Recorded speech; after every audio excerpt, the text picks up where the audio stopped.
And welcome back to the locker room, the Prince George locker room. Let's try this again. Cut this all. Fine. Cut it. I was wondering where the fuck you were going with post it in that. the edits. Cut this shit out.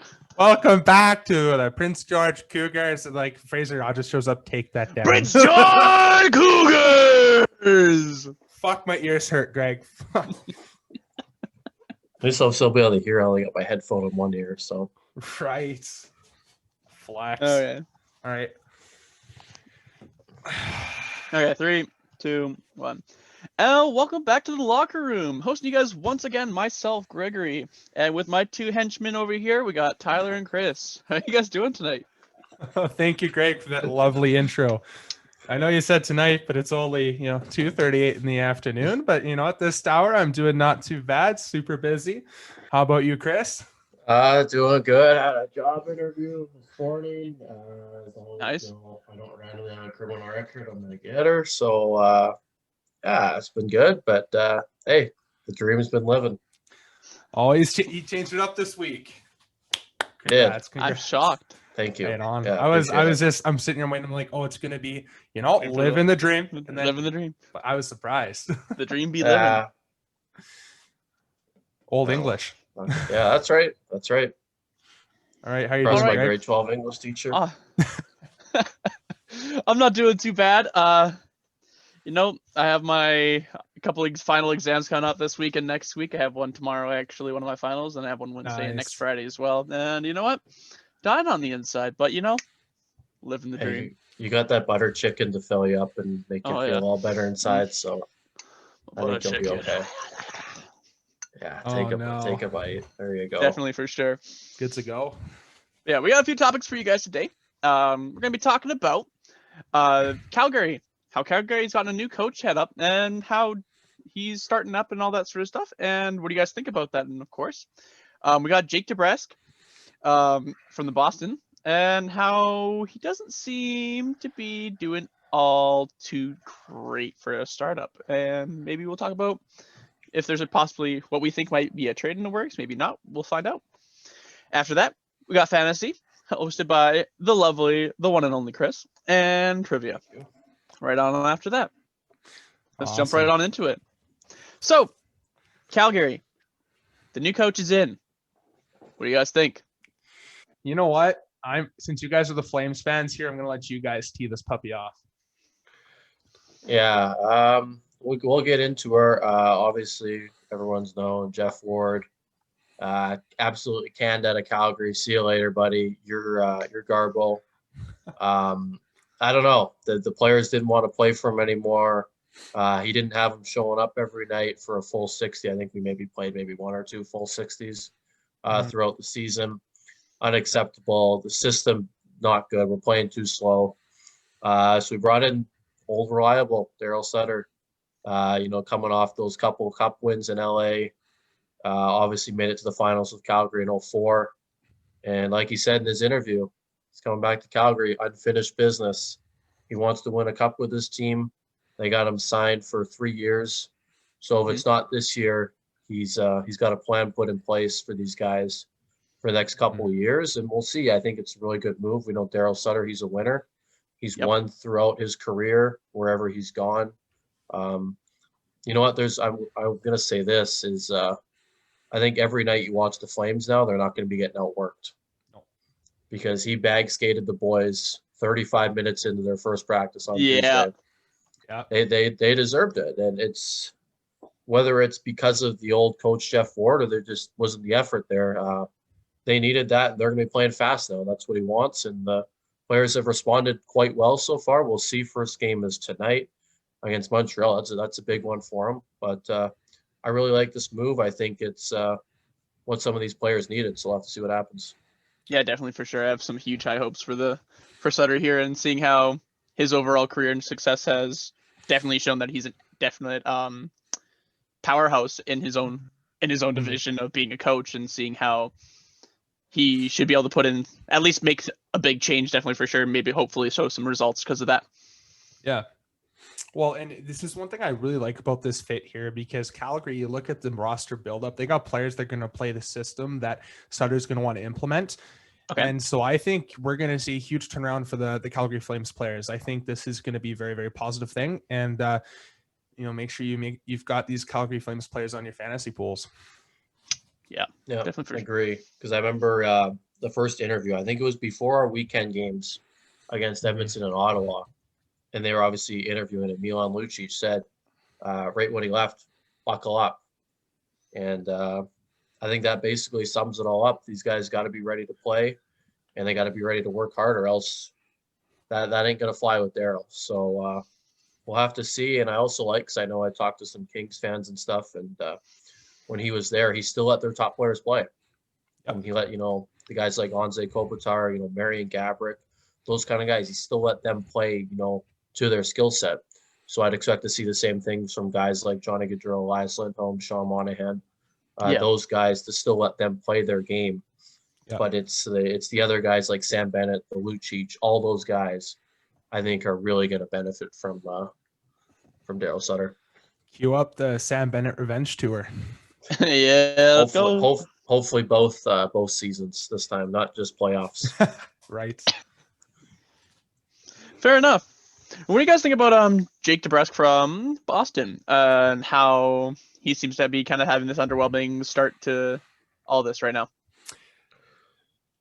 Jake Debrusk, he's a player I've really liked to watch play ever since he was with Swift Current in the Western Hockey League. He's got a hell of a shot, and he's a smart player. It's unfortunate that he's not really fitting the system there in Boston. I'm not entirely sure what's causing it. I don't know if it's a locker room thing or if maybe it's just a chemistry problem. I don't know. But I'm a little surprised by he's not putting up any goals and he's not putting up any points. I'm very surprised by that. What do you think, Chris? Yeah, it's an intriguing situation because we all know what kind of player Jake is. He's going to put up goals. And that's the thing is there's a spot right there on the top six for him to play. Yeah. Like, it's not as if he's, in compete for that spot. He has his spot there. He's just not producing. Mm-hmm. So I don't think it's a lack of ice time or a lack of opportunities, because he's going to get that, because we know who the top guys are in Boston. And we know what role Jake Debrusk is. It's a supporting top six role for that top line. Yeah. And they have a good supporting, cast in Boston. Guys like David Krejci, Charlie Coyle, those kind of guys, they have that in Boston. But for whatever reason, Jake Debrusk just hasn't been that this year. So I have a feeling maybe he needs a change of scenery at some point out of Boston. I don't know where that could be. Obviously, there's a bunch of teams that are going to want a top six, sniping winger to add to their team. But I think the trade possibilities for Jake Debrusk is high. Yeah. And I've got my number one trade candidate. I think that he should go to Edmonton. Really? Why is that? Edmonton needs a left winger on the top line for McDavid and Puljujarvi. And right now, I think that's kind of been somewhat James Neal in and out. I think Jake Debrusk, he's not on a big contract. He's a guy that could come in. He's an Edmonton boy who's familiar with the city. Okay. I think his dad played there too. You're gonna be giving a sharp shooter an opportunity to play with one of the best playmakers in the business. Yeah, definitely, for sure. That's a very good observation. I think Edmonton, if they're serious about making a good run this year, I think they need to look at bringing in Jake Debrusk. Yeah, I agree. And he's obviously his dad, Louis, doing the color a lot of times in Edmonton. He's always there. Gotta love those, father-son interviews and stuff, pre-COVID and stuff. Awesome to see.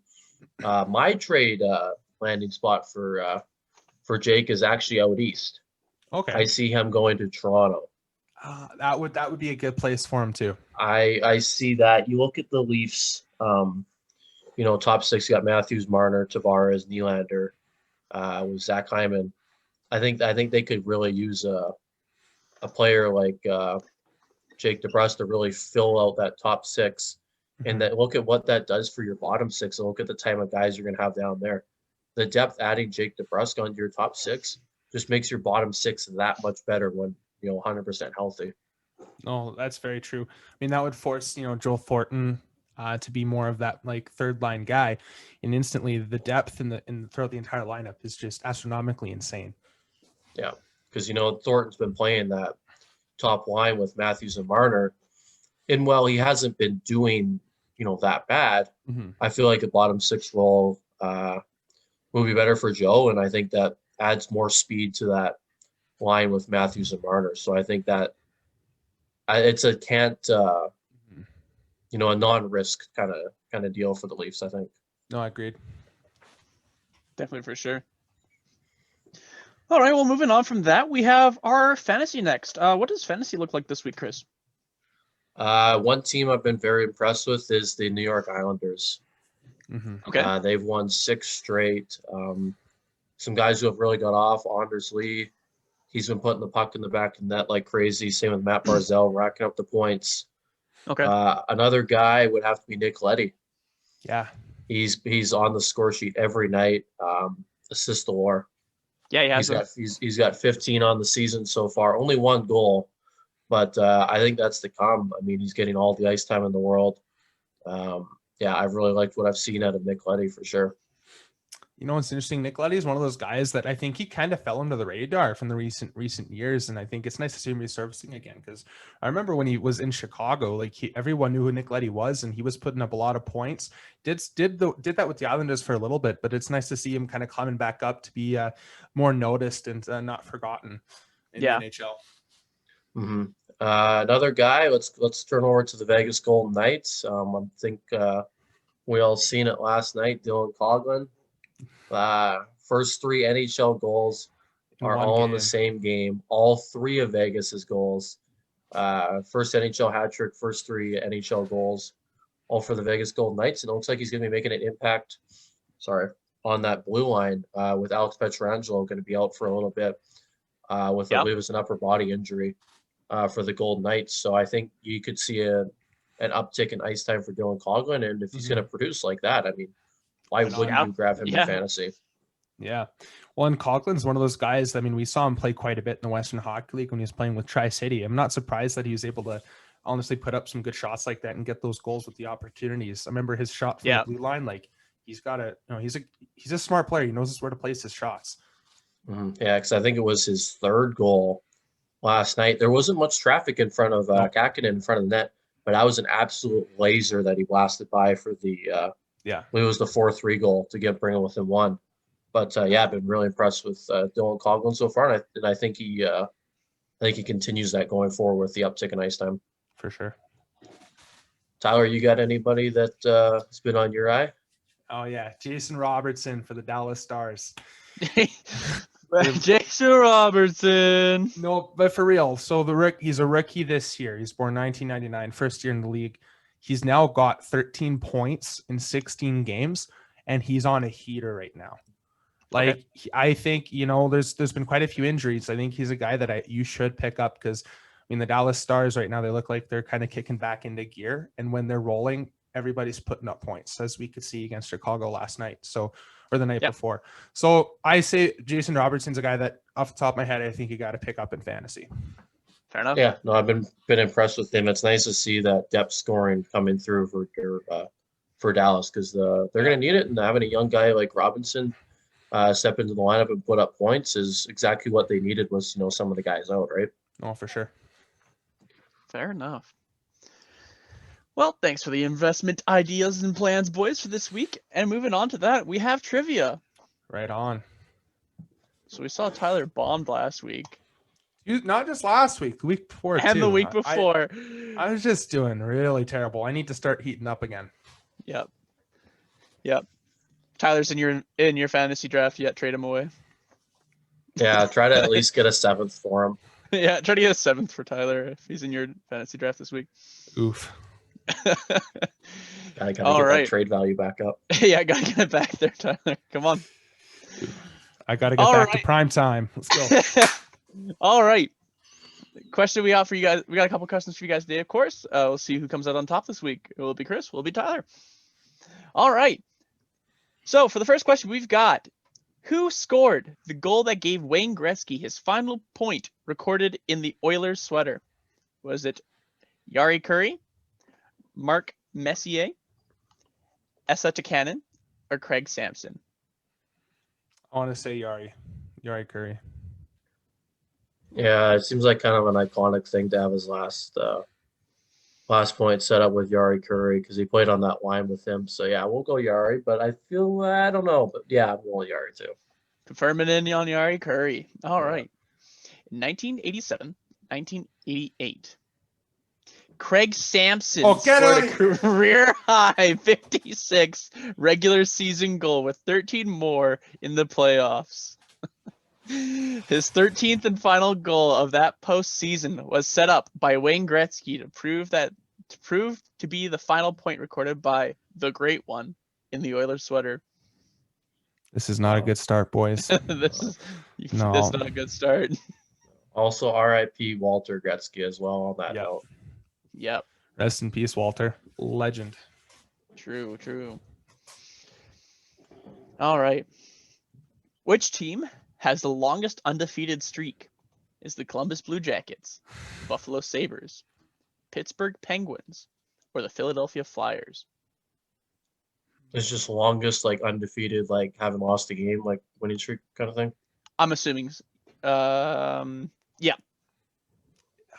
It might be Philly.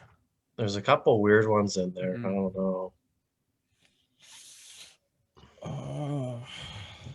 So what was it? Columbus, Philly, Columbus, Philly, Phil. Pittsburgh, and Buffalo. You know, it could be Buffalo in the Hasek years. I want to lock in Buffalo, but I don't know why Columbus is sitting there. Yeah, no, that's bugging. Give me the too. Jackets. Give me the Jackets. All right, I'm going with Let's Buffalo. go in Jackets. Risking it for the biscuit. 1979 to 1980. Okay, it's not. The Philadelphia Flyers Oh! put together an astonishing unbeaten streak that has never been matched, going 35 games without a loss. 25 wins and 10 ties, actually, to be exact. I should not have backtracked on my first guess. No, I think I kind of messed you up there saying, some of those teams shouldn't have been there, but Yeah, it's all your fault, Chris. You should feel bad. no, I don't feel bad at all. It is the longest undefeated streak in NHL history and the longest in any U.S. professional sport. Damn. All right. All right. We'll go with that. All right. Which is handed out in the locker room to the player of the night after each New York Rangers victory? Greg's butter chicken. My buttered chicken. I think I know Puck. this one. Patch, tooth, or hat? Hat. Since 2011, the Broadway hat has been given to the Rangers' best player after each victory by the previous winner. It's worn for the post-game interviews and nowhere else. It even has its own Facebook and Twitter page. Nice. I just remember that picture with Laffy in the dressing room with that Bucky on. So Yeah. That's fair. Wait, Greg, so where are we at now? Is Chris leading 2-1? I didn't get the first one right either. I didn't think get the first one. No. We're both 1 for 3. here. One for 3. Okay. All right, good. Just making sure. Yeah. Who was the first player of the NHL 2019 NHL entry draft to register an NHL point? Peyton Krebs, Jack Hughes, Ville Heinola, or Capo Caco? I want to say Ville Heinola. Those are the first guys to record a point in the first one to record a NHL point. Yeah, from the 2019 NHL entry draft. Give me Cackle. Ville Heinola Yeah, let's go. was drafted in the 20th overall by the Winnipeg Jets. Impressively, he made the Jets roster out of training camp and became the first player of the NHL 2019 entry draft to register an NHL point during the Jets' first game of the season against the New York Rangers on October 3rd, 2019. See, I didn't think he made the team. That's why I didn't pick him. He made it. He made it Oh. for a time because there was an injury. I think it might have been Morrissey. So they needed Heinola to play. Oh, And okay. they that sent makes him sense down. Yeah. But they didn't regret that at all. No. Well, he's a good defenseman. That's fair. Yeah. All right. How many goaltenders played for Vancouver Canucks between Kirk McLean's departure in 1998 and Roberto Luongo's arrival in 2006? Oh, this will be great. It's a revolving door. I know I can think of 3 guys off the top of my head already. Yeah. Here are the numbers. We got 14, we've got 12, we've got 16, and we've got 18. Wait, what was the first one again? 14. 14. Yeah, because I know we had like what, Cloutier, Ald, Raycroft, Garon. You had a lot. Yeah, they had way too many. I want to say 12. Okay. I'll go 14. Luongo's arrival in Vancouver ended 7.5-year period of instability for the Cougars net minding, with a total of 18 goaltenders Canucks. having played for the club since Kirk McLean's departure in 98. 18. No, 18. I didn't even realize it was that many. Is that That's a including lot. backups too, though? That must Oh, yeah. be. Okay, That's all right. Assume. Yeah, that makes sense. General manager Brian Burke coined the term goalie graveyard during this tenure in Vancouver to describe the club's goaltending fortunes. Oh, I forget his name. I was watching like emergency backup goalies, and there was it was Johan Hedberg always ran out of the net and stuff. Oh, yeah. And that's when they had an emergency backup in there from like UBC. And he did it in that game, and he like broke his wrist, but he stayed in the game, so that young kid didn't have to come in the game. I remember Berkey was pissed. So That's fair. All right. Let me see what I got here for other ones. I do not for today, but that's okay. We'll get you guys on the next one. Another big L for today with Tyler getting 1, Chris getting 1. So I guess it's a tie overall in the end. No, I got 2. yeah, got Tyler 2. got 2. We both didn't get over 50% though. We both No. kind of No. sucked. We're both in the dumps on this one. Yeah, If we're going by win percentages, we're not making the playoffs. Boys. Not making the playoffs. No, not at all. We're in a stronghold for the first overall pick. Yeah, we're tanking. Alrighty then. Tank for Luke Hughes, boys. Tank for low cues. All right. Thanks so much for watching, guys. Hope that you guys have a good rest of your day. And of course, to everyone watching, make sure to follow us on all of our social media platforms and all that. Follow us on Instagram, Facebook, follow us on YouTube and Spotify and all that to catch up on our latest episodes on both the Locker Room and the regular Rink Masters Daily podcast or weekly podcast. All right. Thank you guys so much for coming in. Have a good night, guys. Have a good one, Good night. guys.